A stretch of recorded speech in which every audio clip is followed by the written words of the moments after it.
Cerita diawali dengan memperkenalkan seorang wanita bernama Frida yang bekerja sebagai seorang waiter di salah satu hotel ternama. Dengan penghasilan yang pas-pasan, cukup sulit untuk Frida bisa pergi liburan. Bahkan sudah hampir 3 tahun ini ia tidak pernah mendapatkan liburan yang berkesan. Sebagai obat pereda keinginannya, Frida sering membuka media sosial dan melihat-lihat orang yang sedang liburan. Salah satunya adalah seorang miliarder bernama Slater King yang terkenal oleh karena kontroversinya yang sering mengadakan pesta, mabuk-mabukan, narkoboy, dan tentunya main wanita. Namun belakangan ini diketahui jika Slater mengaku sudah tobat, ia membeli sebuah pulau terpencil khusus mengasingkan diri dan hidup menyatu dengan alam dalam ketenangan batinnya. What do you have to say to the critics who call your recent philanthropy performative? I don't know how else to say that I'm sorry.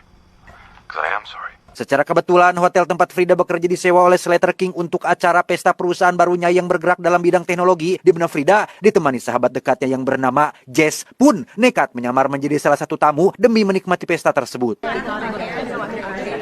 You think you'll remember me? Who could forget you? Agak beresiko memang, karena semua waiter sudah pasti mengenali wajah mereka berdua. Namun, karena banyaknya jumlah tamu yang hadir, Frida dan Jess pun berhasil melakukan penyamarannya dengan sempurna. Karena Frida tidak terbiasa memakai sepatu high heels, ia pun terjatuh tepat di dekat Slater King yang secara tak sengaja membuatnya selangkah lebih dekat dengan sosok idolanya tersebut. I actually haven't asked your name. Frida. Setelah saling berkenalan satu sama lain, Slater pun memperkenalkan Frida kepada dokter terapinya, di mana Frida bercanda dengan mengatakan, "Tolong berkediplah 2 kali alias blink twice jika saat ini aku dalam bahaya." Twice if I'm in danger. Well, let me not answer that one, right? Setelah minum, ngobrol bareng, dan dikenalkan kepada beberapa orang penting di perusahaannya, Slater King pun secara mengejutkan mengajak Frida dan Jess pergi ke pulau pribadinya sehingga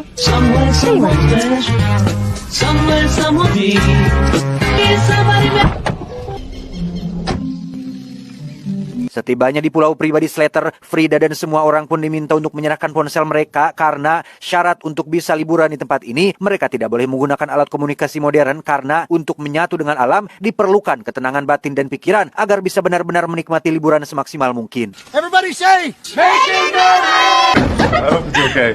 This is my favorite one. Selain mendapatkan berbagai privilege yang tidak pernah bisa didapatkan di tempat lain, Frida juga disediakan sebuah parfum bernama Desideria yang wanginya bisa bertahan selama lebih dari 24 jam.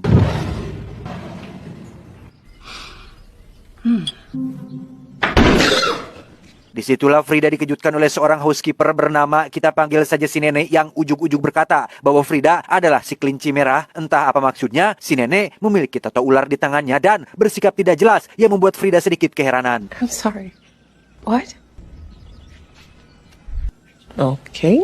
Tak hanya diberikan kamar bagus dan parfum mahal, Frida dan kawan-kawan pun mengenakan pakaian yang sama. Mereka dilayani dengan sangat baik, disediakan champagne mahal dan kolam renang yang luas, sehingga siapa atuh yang tidak senang berada di pulau yang sangat sempurna ini.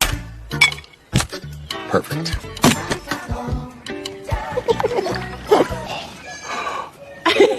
Tiba waktunya makan malam, lagi-lagi mereka disediakan berbagai makanan enak dan mahal. Apapun bisa mereka pesan, mulai dari urap genot, belum pedas, sangrai suu, kulub hui, pais takong, bubui bagong, dan makanan-makanan unik lainnya, di mana Frida tak sengaja mengotori gaun putihnya dan diminta untuk jangan khawatirkan hal itu. King Tech girl. Selesai makan, kini saatnya mereka akan menyantap menu utama, yaitu narkoba diekstrak menjadi liquid yang dikemas dalam tabung kecil. Mereka semua masing-masing mendapatkan 3 tetes dan langsung dibuat mabuk semabuk-mabuknya.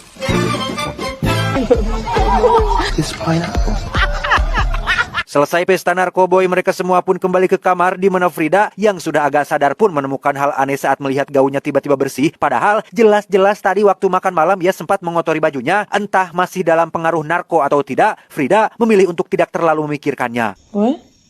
Nothing. Dari situ, setiap hari mereka melakukan aktivitas yang sama, yaitu berenang, minum khamr, makan enak, mabuk narkoboy, tidur modal, dan kesenangan duniawi lainnya yang membuat mereka lupa akan dunia luar.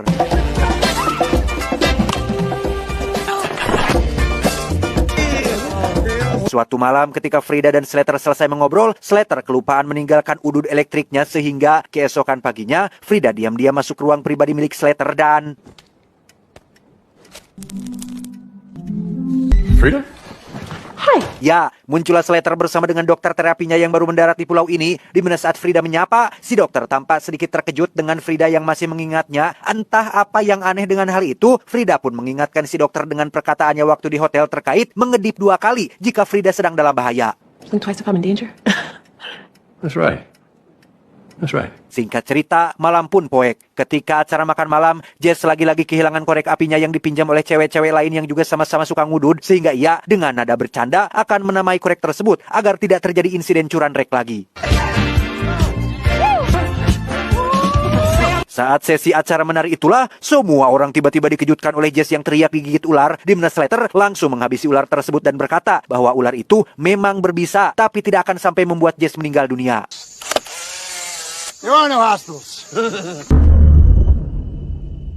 Keesokan paginya, Frida pun bangun pagi seperti biasa. Ia mandi dan menyemprotkan parfum mahal yang selalu disediakan. Di mana saat keluar untuk menemui yang lain, Frida tak sengaja menemukan tas merah yang biasa dibawa oleh asistennya si Slater dan berinisiatif memasuki satu ruangan penuh dengan tas merah serupa sampai akhirnya menemukan si nenek pengurus rumah yang sedang minum di ruangan belakang.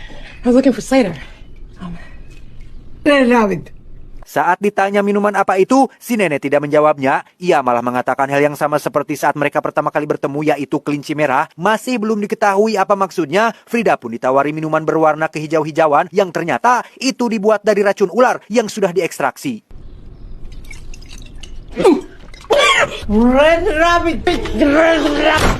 Malamnya, mereka kembali berpesta dan bersenang-senang seperti biasanya. Keesokannya, mereka semua pun berkumpul untuk sarapan seperti hari-hari sebelumnya. Namun, tidak seperti biasanya, Frida merasakan perasaan yang aneh ketika ia mulai bosan. Dengan semua kesenangan ini, tiap hari hanya makan enak, tidur modal, dan senang-senang saja. Yang perasaan tersebut justru nampaknya tidak dirasakan oleh teman-teman yang lain. I just think Amazing. Saat Frida dan Ciwi-Ciwi sedang perawatan itulah, ia baru sadar jika Jess sahabatnya belum muncul sejak sarapan. Saat bertanya kemana si Jess, para Ciwi-Ciwi pun menjawab. What do you mean? Who's Jess? Nah lo, entah mereka sedang bercanda atau memang tidak kenal. Frida yang mulai khawatir pun menemui asisten Slater untuk bertanya, kemana Jess sahabatku? Sama seperti para Ciwi-Ciwi lain, si asisten pun mengaku tidak ada yang namanya Jess seperti yang dikatakan oleh Frida.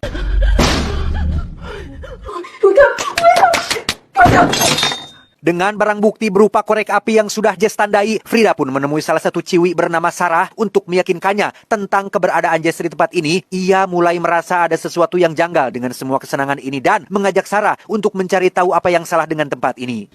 It's okay. Sorry. Yang paling mengejutkan adalah Sarah sama sekali tidak terlalu kenal dekat dengan Slater King dan teman-teman lelakinya. Frida awalnya mengira jika semua ciwi-ciwi di tempat ini adalah karyawan perusahaan Slater atau teman dekatnya dari salah satu teman cowoknya Slater. Faktanya, Sarah dan para wanita yang lain baru mengenal Slater yang persis seperti Frida. Mereka diajak ke pulau ini dengan iming-iming liburan dan kesenangan. I thought you all knew each other. No.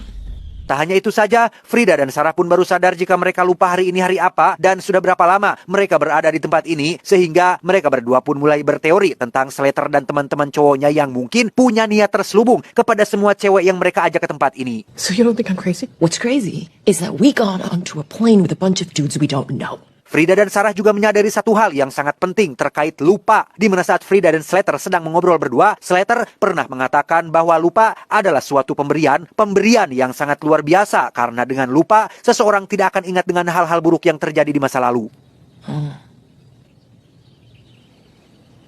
I don't get it. Frida pun mengajak Sarah ke ruangan tempat disimpannya tas-tas berwarna merah yang isinya adalah parfum yang selalu disediakan di kamar mandi, sehingga Frida pun yakin bahwa parfum itulah yang membuat mereka semua menjadi lupa hari, termasuk lupa akan kejadian sewaktu mereka mabuk saat pesta di malam hari. Look at me.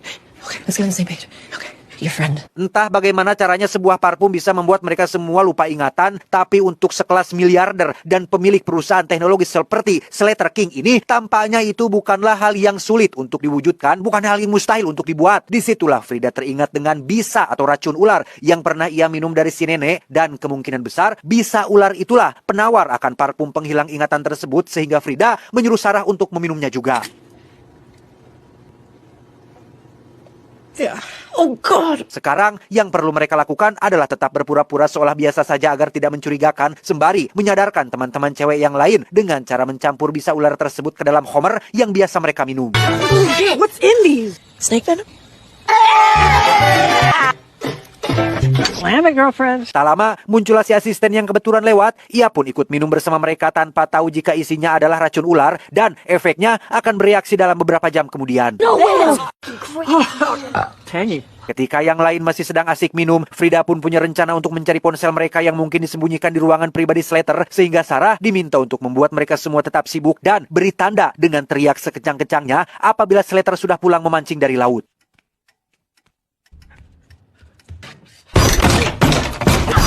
Frida sempat berhasil menemukan ponsel mereka, tapi ternyata tidak ada sinyal sama sekali di pulau ini, di mana pada saat yang bersamaan muncullah Slater dan kawan-kawan cowoknya yang baru pulang mancing, sehingga Sarah langsung berteriak, tetapi tidak kedengaran karena jarak yang terlalu jauh. That blood! Go off, Queen! Yep. Okay. Slater pun masuk ke ruangannya sehingga Frida dengan cepat sembunyi di kolong meja. Disitulah Frida yang sebelumnya sudah minum bisa ular pun tiba-tiba teringat dengan malam ketika Jess digigit ular. Di situ ia dan kawan-kawan cewek lain tengah dalam kondisi terikat dengan Slater dan semua teman-teman cowoknya menggauli para cewek secara bergiliran yang karena Jess sudah digigit ular dan tidak bisa dihapus ingatannya, Slater pun terpaksa menghabisinya.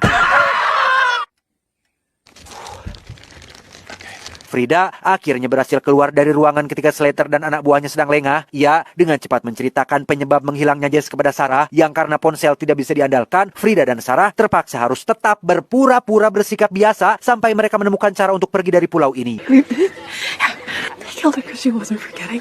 Cool, right? Tiba malam hari, Frida dan Sarah tampaknya kesulitan menyembunyikan ekspresi tidak nyaman mereka, di mana saat makan malam masih sedang berlangsung, Frida tiba-tiba teringat dengan malam pertama mereka di pulau ini yang ternyata sejak di malam pertama, Slater dan kawan-kawan cowoknya sudah berbuat hal-hal tidak pantas dengan menjadikan tempat ini sebagai ajang pelampiasan hawa nafsu dan tempat maksiat. Liburan yang di awal terlihat menyenangkan, seketika berubah menjadi neraka yang membuat Frida dan teman-teman ceweknya sangat menderita.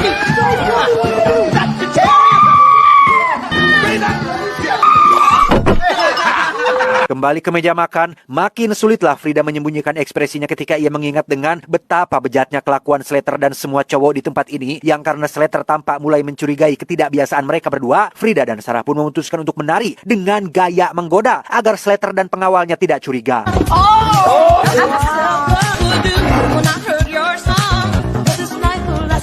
Saat Slater dan teman-temannya akan melancarkan aksi bejatnya lagi, disitulah reaksi bisa ularnya mulai bekerja yang membuat kedua teman cewek Frida dan Sarah mulai kembali lagi ingatannya, termasuk si asisten yang juga sempat minum bisa ular tersebut.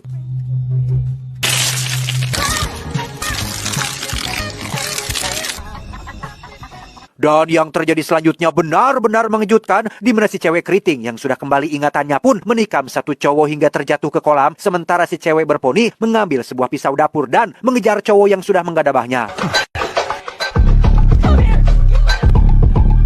Sama seperti mereka berdua, Sarah yang lebih dulu sembuh pun diam-diam mengambil pembuka botol yang ia cecebin di pot bunga, dan inilah yang terjadi.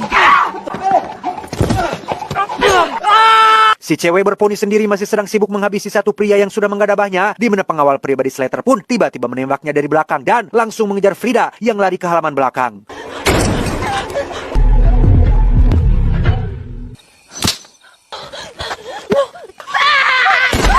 Dan ya, Sarah berhasil menyelamatkan Frida dengan cara menghantam kepala si pengawal menggunakan batu. Sementara itu, Slater dan ketiga teman cowoknya yang masih hidup pun berhasil menangkap si cewek keriting yang karena kepalang berantakan dan kacau balau. Slater dengan santainya menginjak leher si keriting hingga ia maut saat itu juga.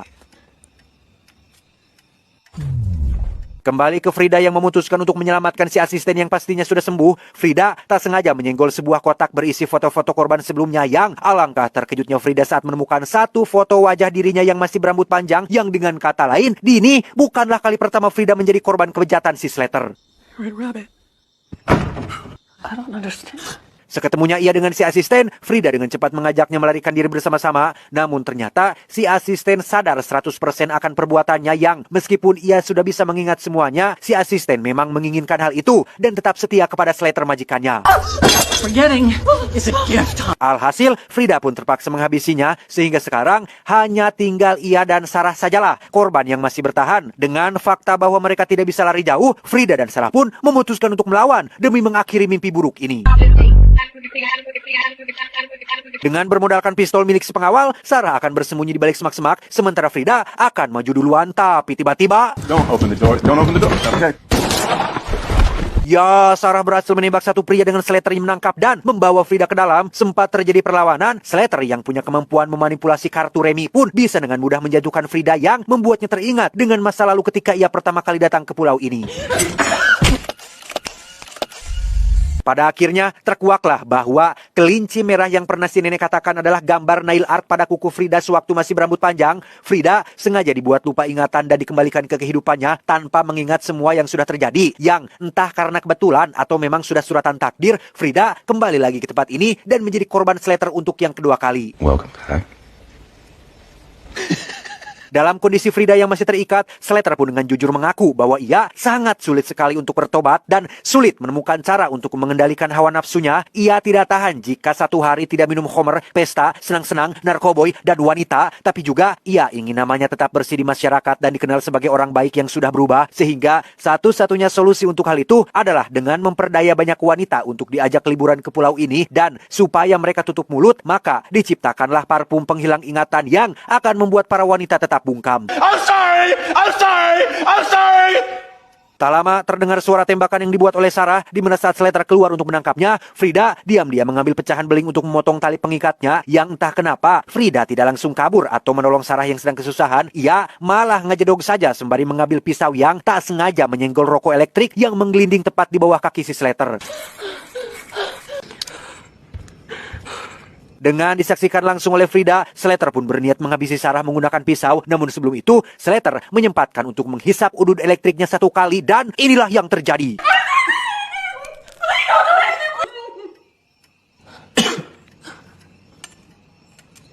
What the fuck happened to us? Oh my god. What happened? Ya, Frida diam-diam ternyata sudah memasukkan cairan parfum ke dalam udut elektriknya yang dengan kata lain, Slater kini lupa ingatan akan semua yang terjadi sebelumnya, di mana kepalanya tak sengaja terbentur meja akibat terpeleset tubuh si keriting. Mereka berdua pun keluar dan membiarkan resort itu habis terbakar, di mana Frida sengaja membawa Slater agar tetap hidup. Ia rupanya memiliki sebuah rencana dengan memanfaatkan parfum penghilang ingatan untuk membuatnya menjadi istri Slater King dan menjadi pemilik baru perusahaannya.